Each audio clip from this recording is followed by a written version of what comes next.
Well, luckily that's all it was, just had to take all the tape off and. Yeah, we just had to clean it up the next day. Okay, well, it's 4:01. I'll call the November 16, 2020 meeting of the Davenport Housing Commission together. Looks like we have a quorum. Jessica Richards is here, and Joyce Miller's here, and I, Matt Wissing, am here. So I don't know if we've heard from Gary or Yolanda. Gary's always here. And I should apologize for missing last month, but it was a work schedule change that happened, so I couldn't get out of it. So we'll be doing 2 months here. So anyway, our first item of business will be minutes for our September meeting. I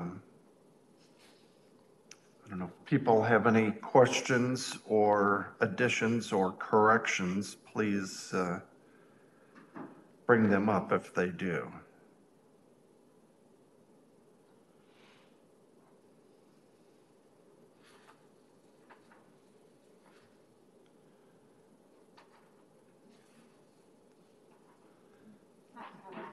Okay, if not, if no comments or corrections, I'll ask for a motion to approve those minutes for September. Motion to approve. Is there a second, Joyce, hopefully? Okay, it's been moved and seconded to approve the minutes from the September meeting. All in favor, say aye. Aye. Opposed, same sign. Hearing none, those pass. Jessica, do you have a microphone? Is it turned on? Now it is. Thank you. You're welcome. I should have noticed that on my master board here. But now we'll go on to the financial reports for September. Apparently, we'll do that one first. Anything to add to those, Destiny? I don't think Since so. you're our numbers person. Yeah, nothing really pops out at me that is out of the ordinary or that we're concerned about at this time. Everything seems to be going Right on track. as it should. Our HAP funds, our housing assistant payments for this calendar year through HUD, we're going to be a little short. And we knew that going forward because of COVID, they're not working as much, so they're getting more assistance. So we were just notified by our HUD rep last week that I'll have to apply for some set-aside funds. And unfortunately, that's due to COVID.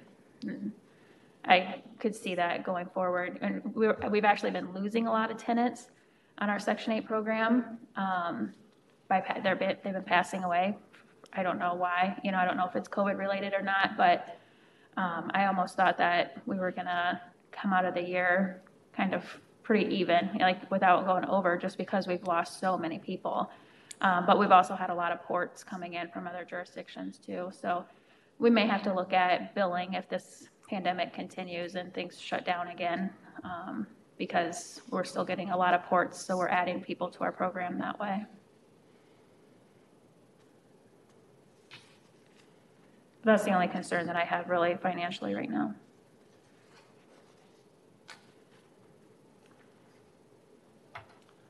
Okay, I suppose we should do those separately, both September and October. Yes. To be correct. If there's no other questions on the September financial reports, I'll ask for a motion to approve those. I make a motion to approve the September financial report. Is there a second, Jessica? I second. And it's been moved and seconded to approve the September financial reports. All in favor say aye. Aye. Opposed, same sign. Now on to October.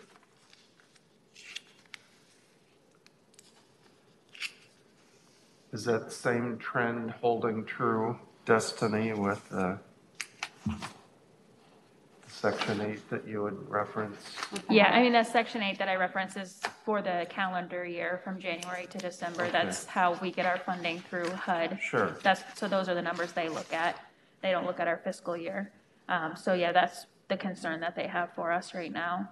I think it's just like $8,000. So, I mean, honestly, you're looking at a $3.6 million budget that we have for rental assistance. $8,000 is pretty minimal, but obviously a concern when you go over budget. So we'll Sure. apply for the set aside funds and hope that this pandemic is over soon so everybody can get back to work and go on with their life. Well, we have to do more than hope it away, Right. so. Destiny, I know we talked about porting in and everything. Is there a certain amount of people that can port in, or is it just whoever decides that they would like to live here, it's just what happens? Yep, porting is open to anybody. That's part of being on the program, is that you can take your voucher anywhere. You do have to live in the jurisdiction for a year before you're able to port. But once you've been here for a year or any jurisdiction, even if you come to the top of the waiting list, but you've been on the waiting list for a year in that jurisdiction, you can port the minute you get your voucher as well. So yeah, porting is open to anybody, and we have to accept them whether we absorb or bill. We can't turn anybody away. Maybe I've asked this or should know through the years I've been on here. Can they apply before the year, or do they have to first live here for a year? When our waiting list is open, they can apply at any time.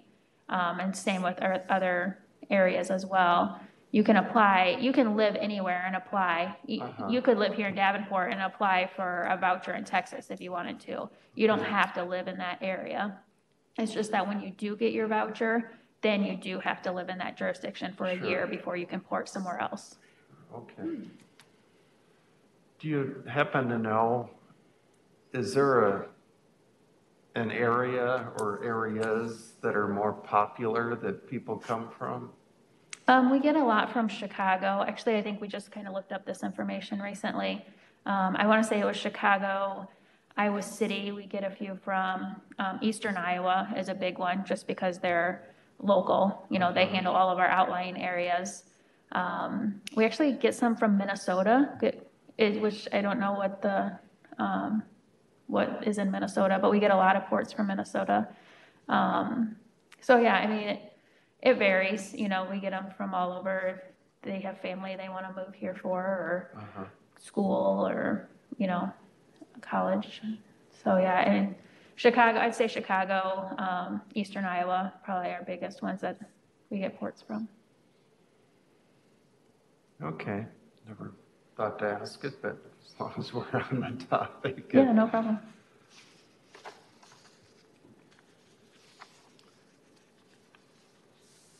Anyway, if there's no other questions or corrections for the October financial report, I'll ask for a motion to approve those.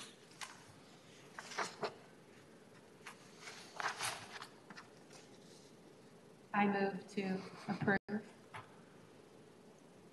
the financial budget for October.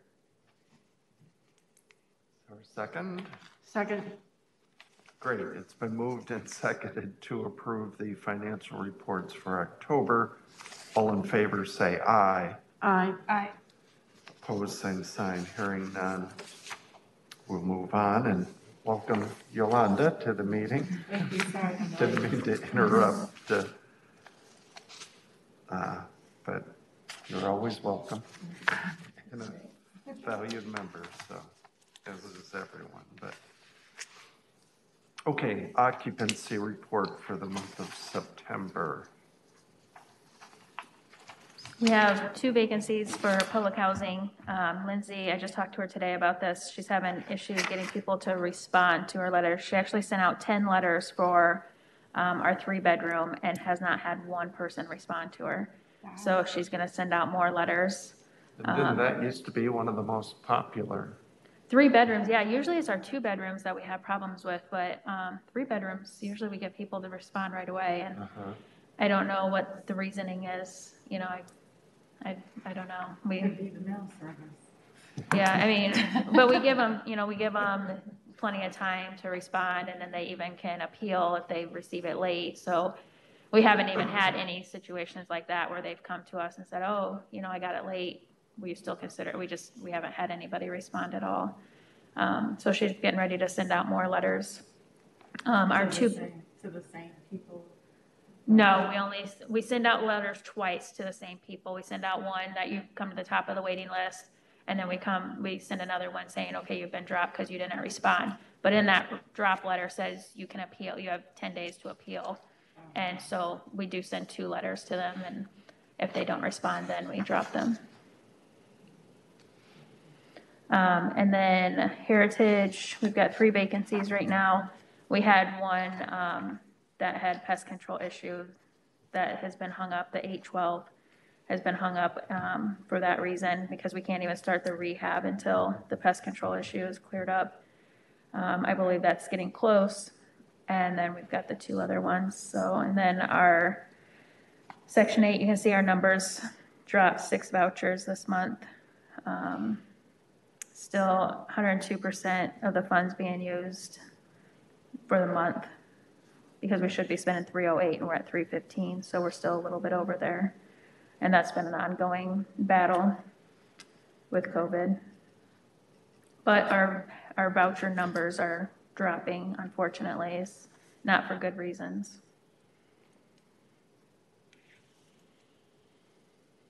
What would be some of the reasons?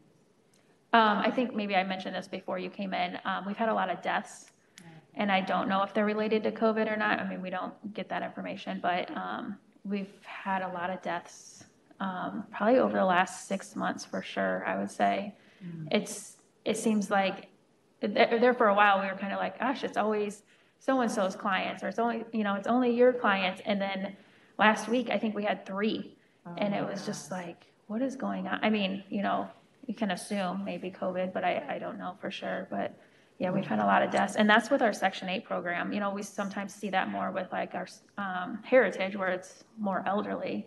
But this has been our Section 8 program. We've been losing a lot due to death. For the Section 8, when you're rehabbing and everything, I know you guys don't know if it's COVID related or anything. Are you guys going in there just as with standard precautions? I mean, and the people that are going and renovating and everything, how are you dealing with that? Our rehabs, we only do Heritage and public housing. Okay. Section 8, we don't own those units. Section 8 is where they go out and rent their from a private landlord. Mm-hmm. So the rehabs for our Heritage and public housing actually get done by an outside contractor. And honestly, I would assume they're taking precaution, but I don't know. I don't oversee them. At Public Works, they oversee our contract. So I don't know for sure how they're going into the units. Mm-hmm. And we're not seeing deaths with our tenants at the Heritage and public housing. We haven't had many of that. Right, yes. Yeah, but for some reason our Section 8 has been really high.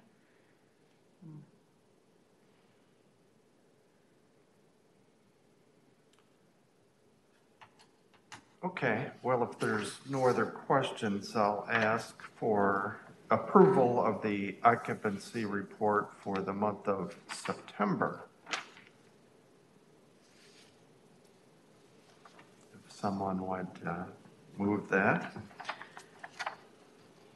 I make a motion, we accept the occupancy report for September. Is there a second, I hope? I second. It's been moved and seconded to approve the occupancy report for the month of September. All those in favor say aye. Aye.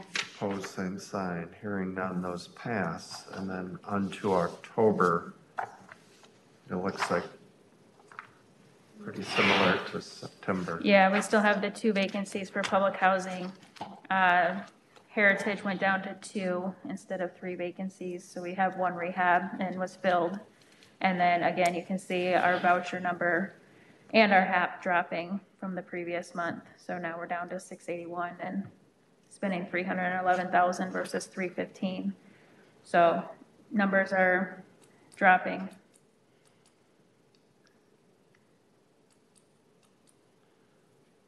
Okay, if there's no other questions or concerns or corrections, I'll ask for a motion to approve the occupancy report for the month of October.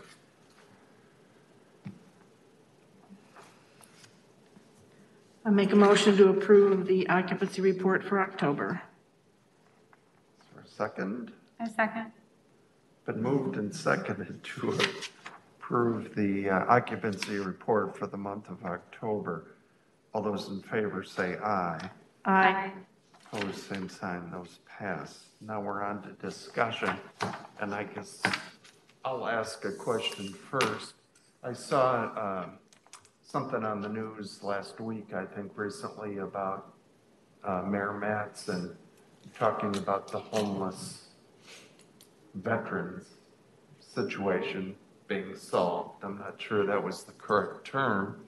I hope I don't get a correction from that. But I was just wondering, is that VASH program still up and going and being used?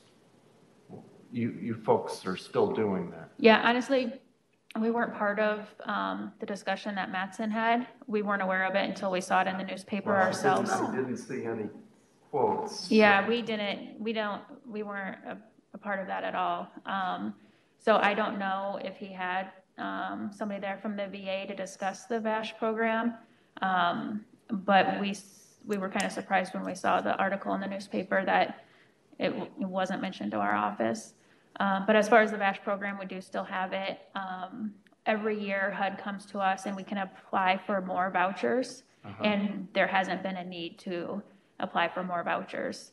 And we work with the VA and they let us know if we need to apply or not. So for the last 2 years, we have not applied for more vouchers for the VASH program. Hasn't been a need. It's really a hard program to house the veterans that they have to be chronically homeless in order to get a voucher.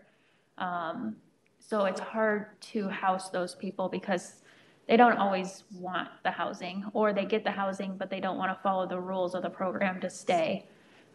So it's a difficult program to run, but we do still have it, and we do have people that are using it, and we have people that port to other areas through that VASH program, or people that port here through it. So it's a good program.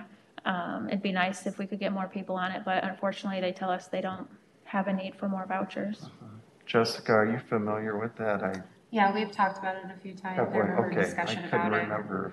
It was along the lines of like the younger people, also the younger homeless people. That's another one that we are looking to add. That's the FYI vouchers, the foster and youth. But this VASH is open to any veteran that's chronically homeless, and we work with the VA to house them.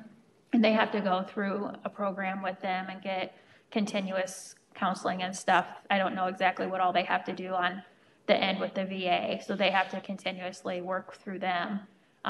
We just do the housing side of it and provide the voucher for them and a place to live and pay based off their income as well. And this VASH program, it qualifies for people to go into what housing? It's under the Section 8 program. It's part of the Section 8 program. It's just, we have 68 vouchers through the VASH program. So we have 68 veterans on our program that it works the same way as Section 8. Their rent's based off their income. They go find their own landlord to rent from, follow the same rules as the Section 8 program. It's just that they come to us through the VA instead of like we don't have a separate waiting list or anything for them. They basically have a waiting list with the VA, and then when they come to the top of that list, that's when they send them to us. But they haven't really even had a waiting list. So the discussion or the article with Mayor Mike Mattson, what exactly was he indicating? Well, basically said that the outreach programs have been very successful in that they're not seeing the high numbers of homeless veterans that there were several years ago before some more aggressive programs were started to assist with that. Is there any indication, like any data indicating that that's correct or accurate? I don't know. I don't know if you know You'd more have about to it. I check don't know. upstairs. I don't know for sure. I can maybe share just a little. I don't know a lot about it either, but from what little I knew, there's a number of agencies that, as I think Chair Wissing mentioned, that kind of stepped up in the last year. And so the comment by the VA was that they sort of effectively ended homelessness in the Quad Cities for veterans, because if a veteran presents and is seeking shelter, they can get it immediately. And so, it's not saying that, folks, that there isn't a continuing need, but it's that in essence, if someone presents, we've got such good partners and resources available now with VASH and everything else that, we can effectively serve that, right away. So I think that was sort of the brunt of it, but I may have misconstrued some of it too. I'm sure, it's like Humility of Mary. Correct. There's a number of partners on both sides of the river, I know, so.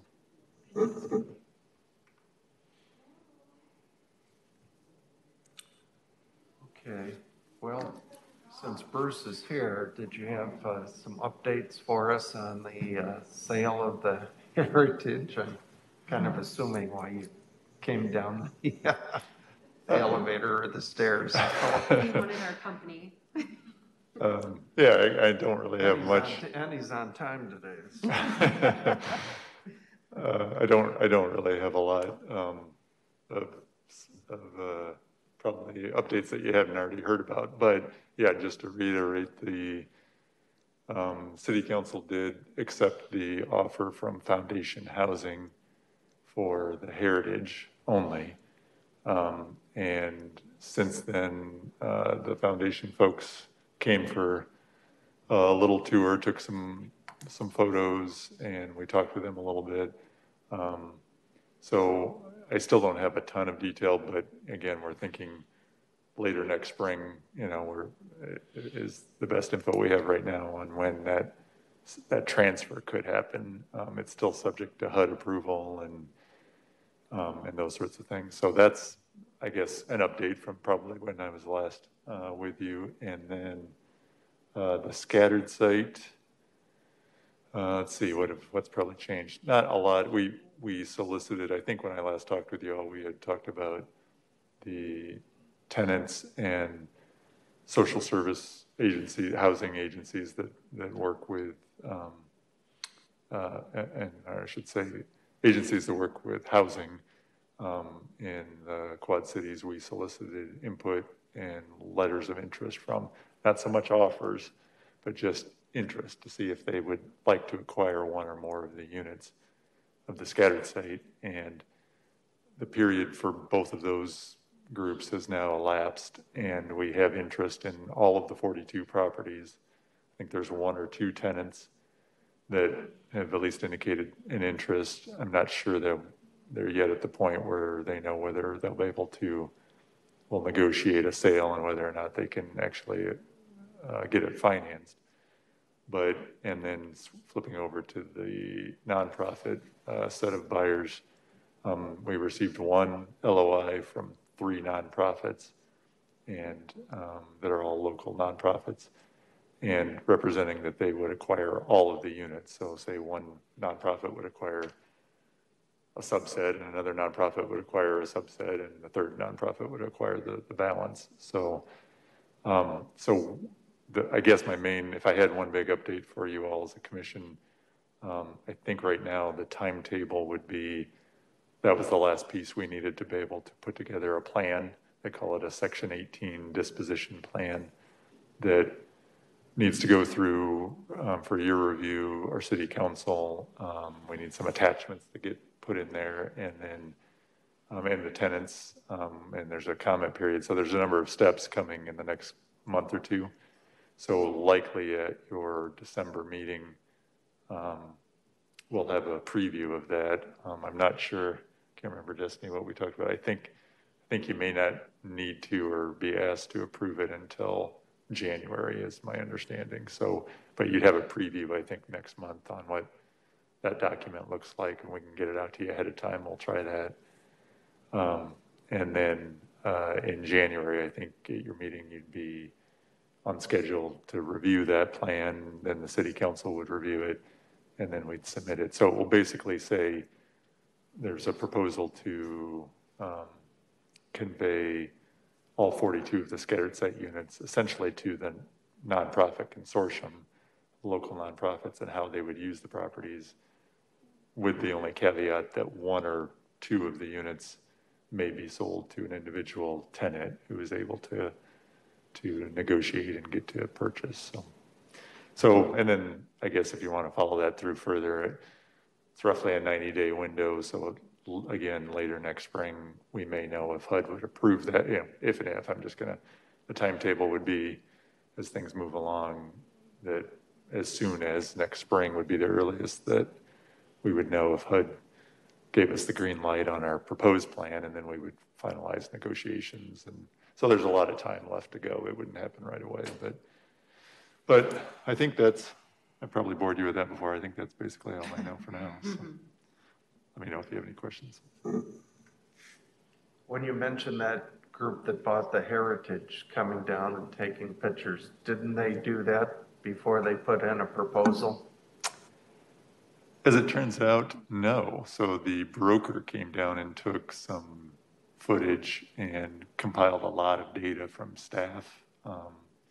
And so I think maybe we only had 2 of the potential buyers that actually physically were here during the COVID period. So they said that's, all of them kind of said that they're not out and about necessarily spending a lot of time looking at properties until they know if a community is interested or not. So this was really their first real on the ground look at the property. Okay, does anybody else have any questions or comments? I got one here real quick. You just said that they weren't really would go into it until I knew that the community was really interested in it. Do they figure that we are really interested, or? Oh yeah, so you know, everything's a learning experience for staff anyway. Is, you know, we don't sell an asset like that, you know, every day. And so what that's exactly what we learned, which was, I think a number of communities, my sense is a number of communities explore this. And as we found, we started looking at this more seriously, not quite a year ago, but almost a year ago. And we're thinking about it even before that. And apparently enough communities along that year 2 exploration phase maybe end up deciding it isn't the best plan for them, or deciding on a different path. And so the buyers across the country typically don't spend a lot of staff time, especially in a COVID environment, unless they know that, you know, a community is interested in moving forward with property. So I guess that's just sort of the way they do it. And they've done enough of them. They saw a lot of data from us. They saw a lot of photos. And so I think they had a good feel. I mean, all the buyers had a pretty good feel for what the property was. But yeah, like you, I don't know. Haven't even seen the property yet.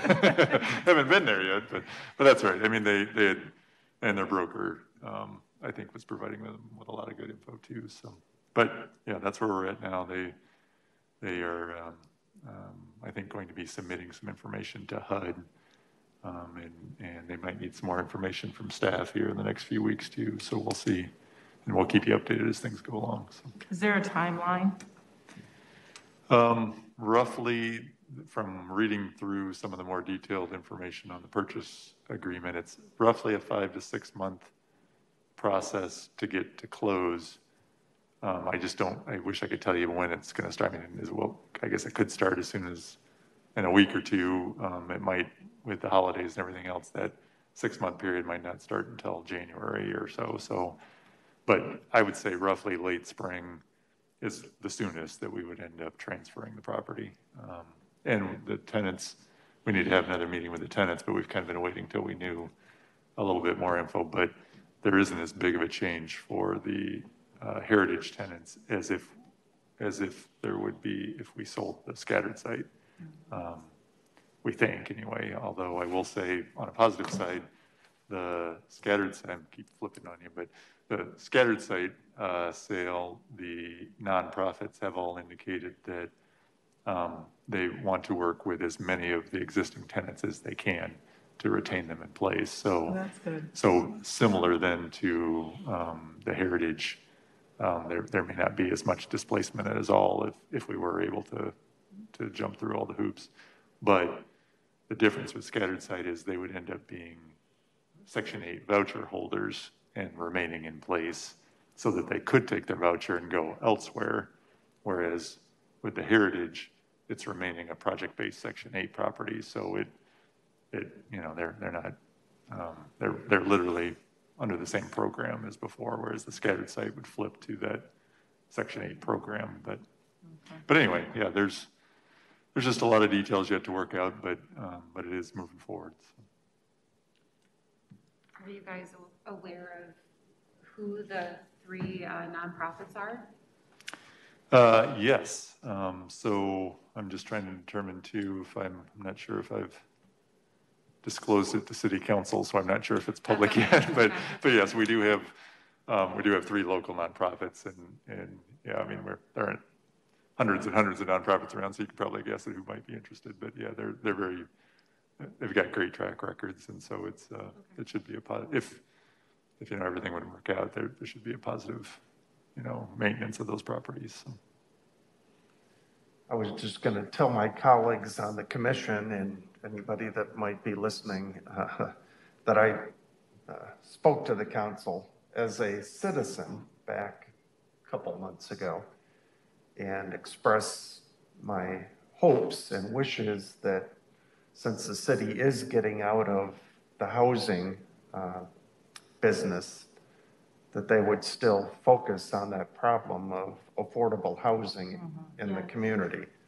The city has been very helpful for other groups to have housing for those of means and, quite frankly, significant means. If you see the new places that are being built, and that's fine, that builds up the tax base, but we still have an affordable housing crisis in our community. And I express my concern as a citizen to them, and I'm expressing it again today, so. Thank you for that. Anyway, does anybody else have any questions or concerns for our meeting? I just wanted to add that next month, I should be presenting you guys with the FYI vouchers to be added to our program, and that is the youth ones that you mentioned earlier. I was hoping to get it on for this month, but it didn't work out for timing. So next month, hopefully I'll have that and hopefully get to add that to our program here shortly and help out the youth. Yeah, that's great. What's our date in December? I gotta. Yeah, I believe it's right before Christmas. 21st. Will that work? Was that too close to Christmas for you guys? Too close to Christmas. Too close to Christmas? Yeah. I would have to look at the calendar for this room to see if I mean, there's. for me, that's just for me. It might work for everybody else. Yeah, I don't know if it works for everybody else. Otherwise, I'd have to get back to you guys on a different date because with all of our meetings being in here now, all the commissions, it's hard to book this room without looking at the calendar. That day works for me. However, if it doesn't work for everyone else, I'm open to suggestions. Okay. Anytime's fine with me. Okay. Does that work for you, Matt? I'll try to make it. Okay. I mean, I can, if you guys would usually like, be flexible, but then again, I can look at the calendar and see if there's another, the problem is if we go too early, I mean, it's fine. If we go earlier, it's just that the financials won't be as updated because they won't have time to enter the journal entries and how such about to get the next Monday, financials. Yolanda, the 28th? Yeah, I could do that. The 28th, you think would be better? Would you check? Yeah, I can check the calendar and see what's available.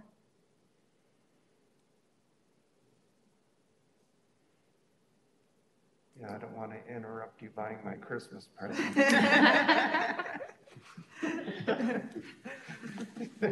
You haven't asked me for a wish list yet, so. We're just gonna buy you gloves. Okay. Or socks. That's always socks, yes. practical, yes. That's mom presents.